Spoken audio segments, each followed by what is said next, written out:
Persia, or Iran, as the country is more appropriately called, represents a lexicon of human history, matched only by a handful of other countries in the world.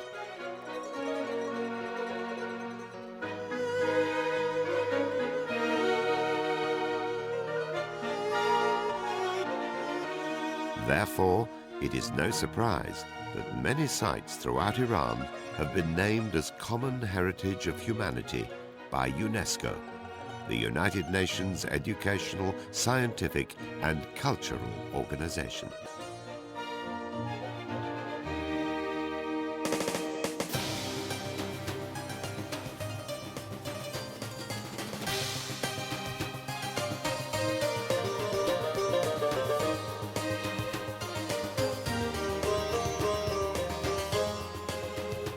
These 16 wonderful sites have never been comprehensively studied in a film. Therefore, this is the first attempt to introduce these fascinating sites.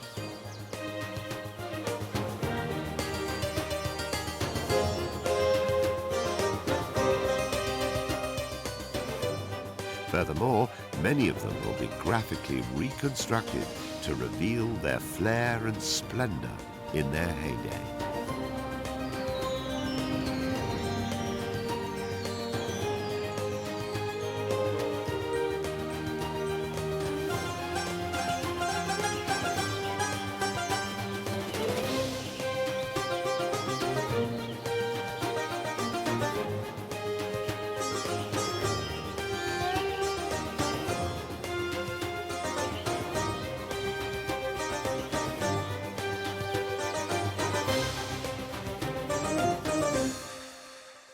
Discovering the UNESCO World Heritage Sites of Iran.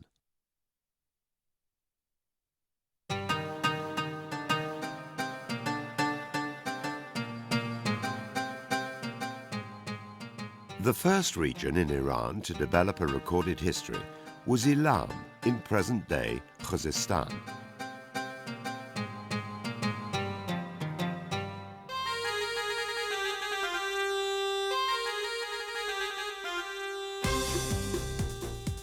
Elam, in the period between the 13th to 12th centuries BC, under its most powerful king, Untash-Naparisha, reached its economic, political, and cultural zenith.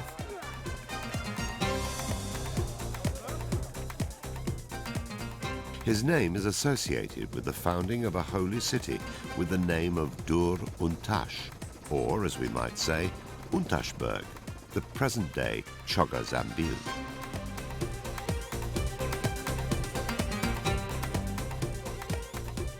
A glorious ziggurat occupies the center of this royal and religious city.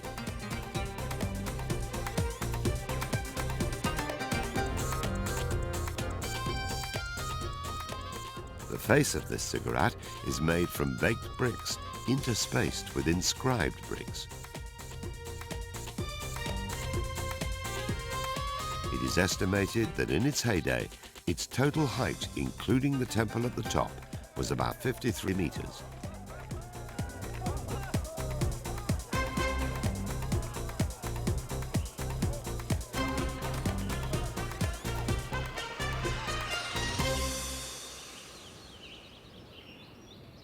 Pasargadae, Cyrus the Great's paradise.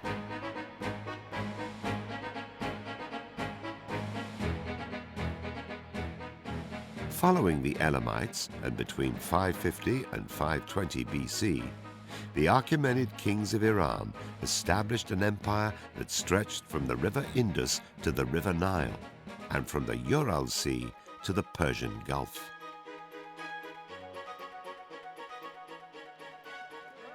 These kings established an empire unprecedented in the history of humankind, for they were truly magnanimous to their subject peoples.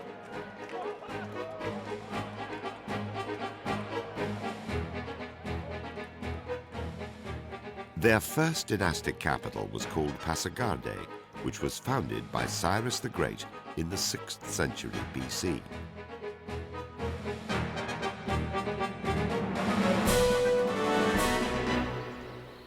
Today, the tomb of Cyrus is still a wonderful monument to his glory.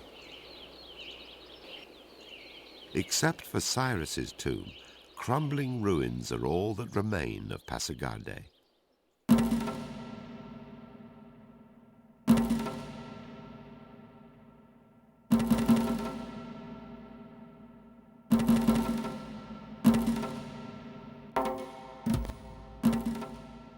In this 300-hectare complex, only one column is still standing, which originally was part of Pasargadae's audience hall for Cyrus and his court.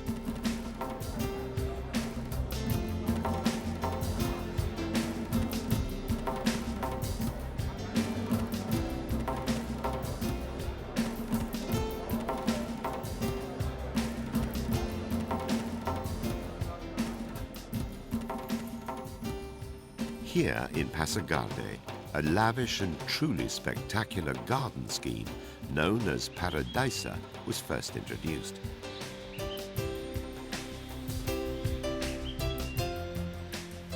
This appealing Persian word, Paradisa, meaning a luxuriant garden, was later transcribed into Greek and Latin to become the word we still use today, paradise.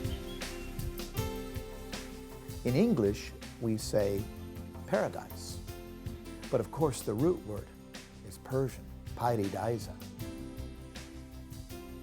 Cyrus' garden, his paradisa, was divided into the Shahar Bagh four-part. Even later, parterre gardens derived from that Persian concept of the Shahar Bagh, and with its divisions fed by water channels, organized, not accidental, deliberate, where every detail is planned.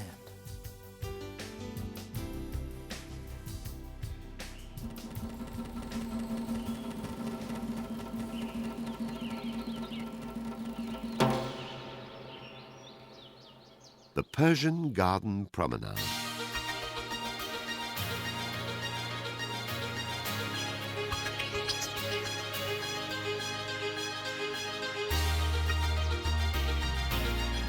Today, 9 gardens scattered throughout Iran are considered as World Heritage Sites.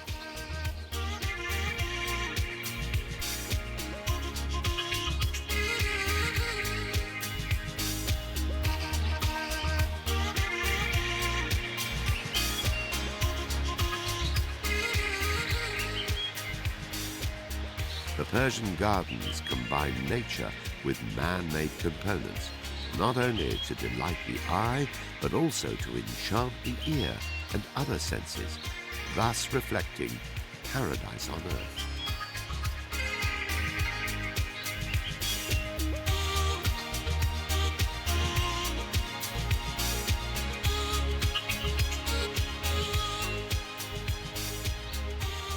One thing that Iran is indeed famous for are the gardens.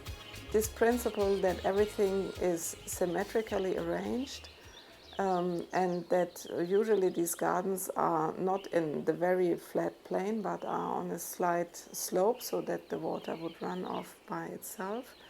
These are principles that persist today and that are also still used, of course, in modern gardening.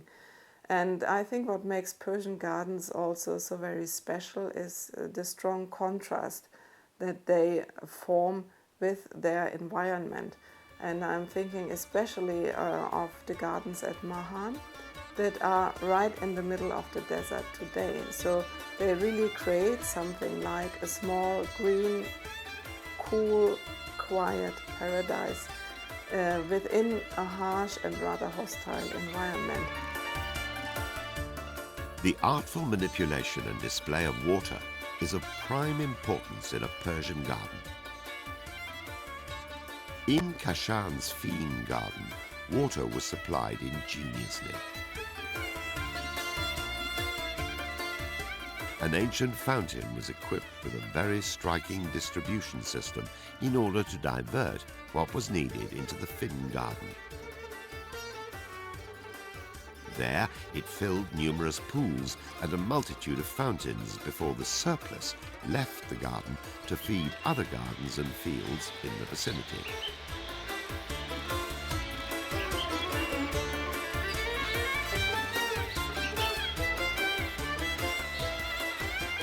Bisotun, the unlocking of a wealth of information.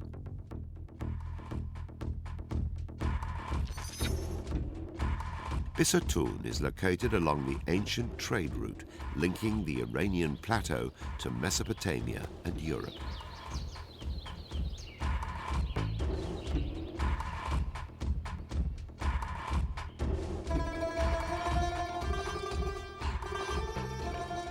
Here, the principal monument, which goes back 2,500 years, portrays King Darius holding a bow as a sign of sovereignty and treading on the chest of a figure who lies on his back before him.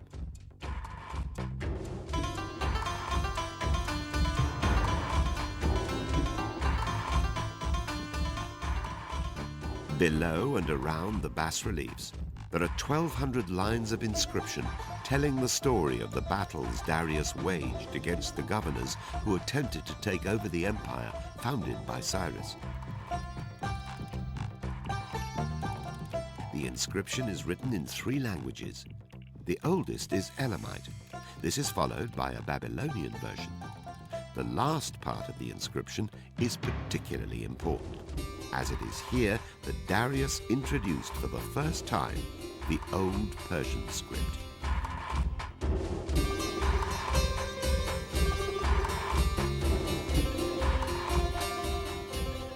The Bisotun monument is, of course, crucial on many different levels, and one of them is that it opened the gates to our knowledge of the ancient Near East in general, because it was here in the 1840s, now more than 150 years ago, that cuneiform writing, cuneiform script was first deciphered.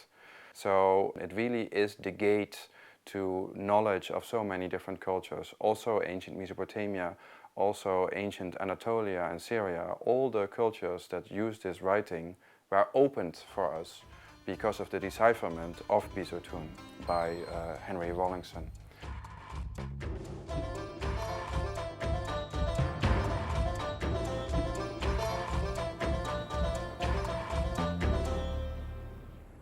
Persepolis.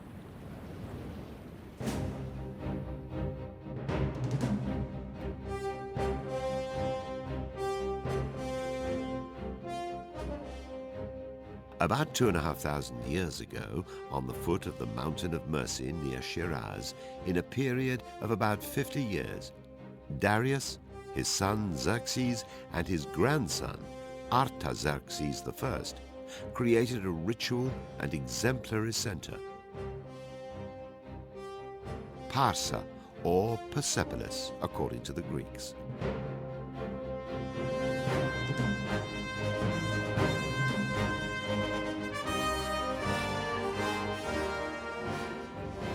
Clues to understanding the function of Persepolis are carved in its walls and staircases.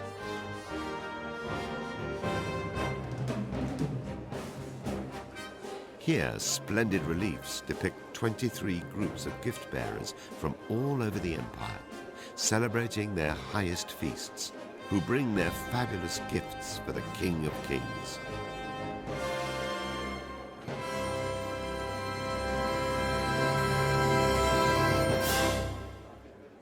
To this remarkable ceremonial center of a vast world empire, there came on New Year's Day, the vernal equinox on the 21st of March, many peoples, representatives of the various satrapies or governorships which Darius had established in the empire. They brought all sorts of things, from the Ionian Greeks to the Egyptians, the Babylonians, the Indians. It must have been a grand occasion to see the various people walking up the stairs, coming into these wonderful stone palaces, bringing their gifts in the presence of the king. This was Persepolis.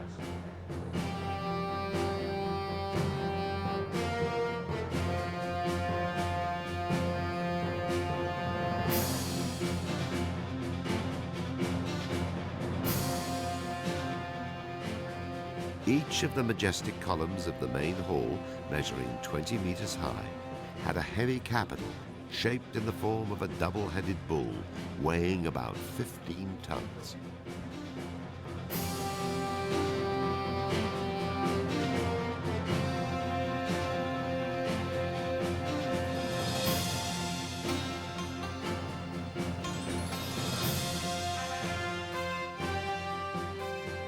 Persepolis was the symbol par excellence of the Achaemenid dynasty.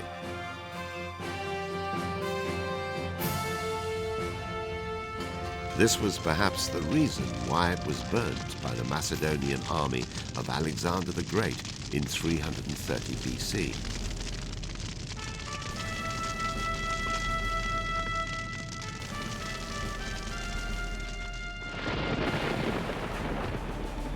The reign of Alexander and his generals, known as Seleucids, was short-lived, and eventually the Parthians, who were superb archers, pushed them out and reunified Iranian lands and created a state which rivaled that of Rome.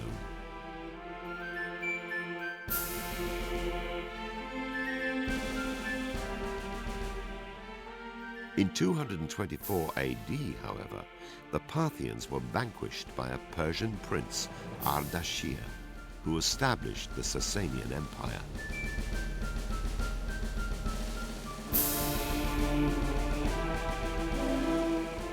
The Sasanians were much more centralized in their administration than the Parthians, and they established Zoroastrianism, with its attendant priestly caste, as their state religion.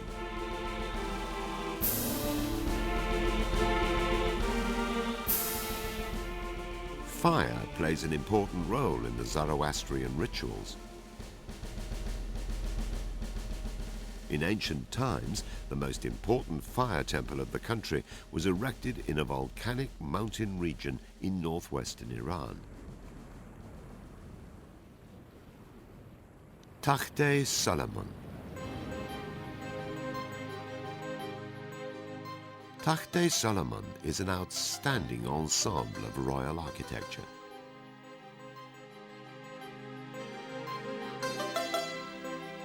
The site consists of an oval platform about 350 meters by 550 meters, rising 60 meters above the surrounding valley.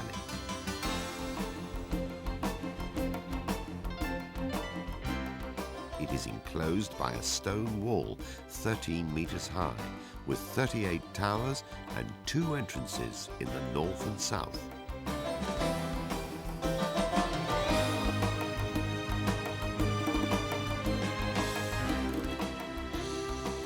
At the center of this site, a calcareous artesian well has formed a lake some 120 meters deep. The main buildings of the site were created on the north side of the lake, forming an almost square compound with the Zoroastrian fire temple, Azar-Gosh-Nasp, in the center. Takht-e Solomon was the place where the Sasanians kept the fire of Gosh-Nasp, Adar-Gosh-Nasp. It was obviously a pilgrimage center, and it was from the very beginning built with a double purpose. One part was open to the public. This was the more or less northern part. And on the other hand, it was a special pilgrimage place for the kings. And this is the southern part.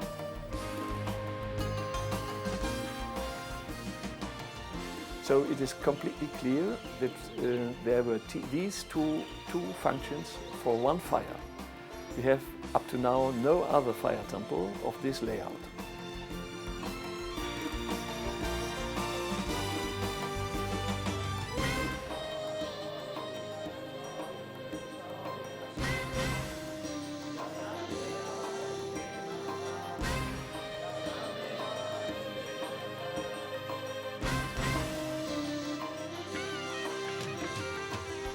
The construction of Taht-e-Solomon, which embraced the most important Zoroastrian fire temple of the Sasanian period, coincided with the introduction of Christianity as the official religion in the Roman Empire.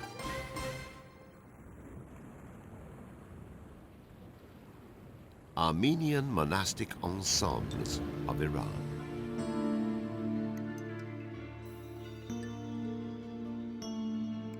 The Armenian monastic ensembles of Iran in the northwest of the country consist of St. Thaddeus, St. Stephanos, and the Chapel of Zor Zor.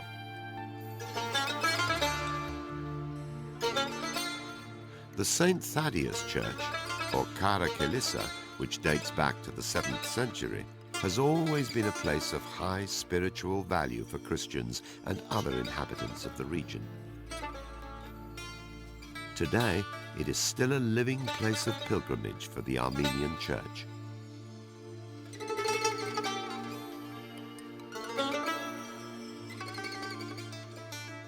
The Church of St. Stephanos, on the other hand, is perhaps the most magnificent church in the country. It was built inside a large castle with 7 high protecting towers.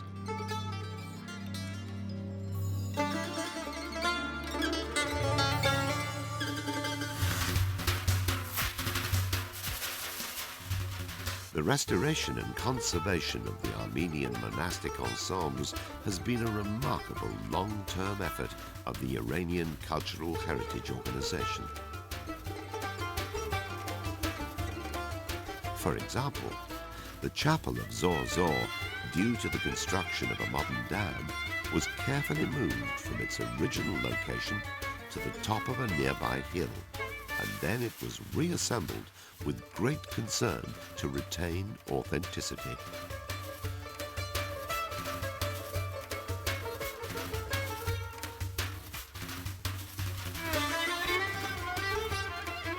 These edifices demonstrate the outstanding universal value of the Armenian architectural and decorative traditions in Iran.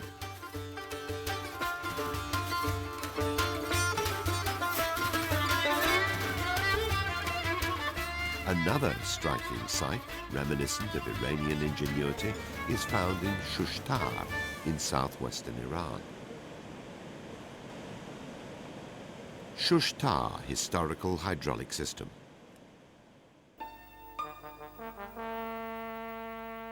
The Shushtar Historical Hydraulic System was created in the Sasanian period in the 3rd century AD.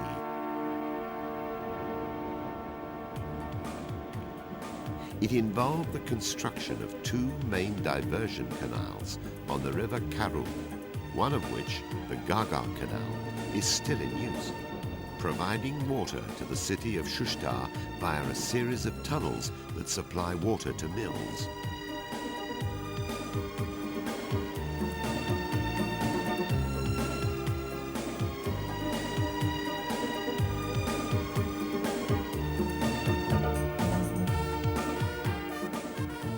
What is remarkable about Shushtar is not only the number of mills you get there, but the fact that they are on an offshoot of the main channel, the Garga River. And the Garga River flows through a gorge. And when I say we, a number of archaeologists have actually looked at the water supply systems in the area and the natural flow of the rivers. And we independently came to the conclusion that that was an artificial cut.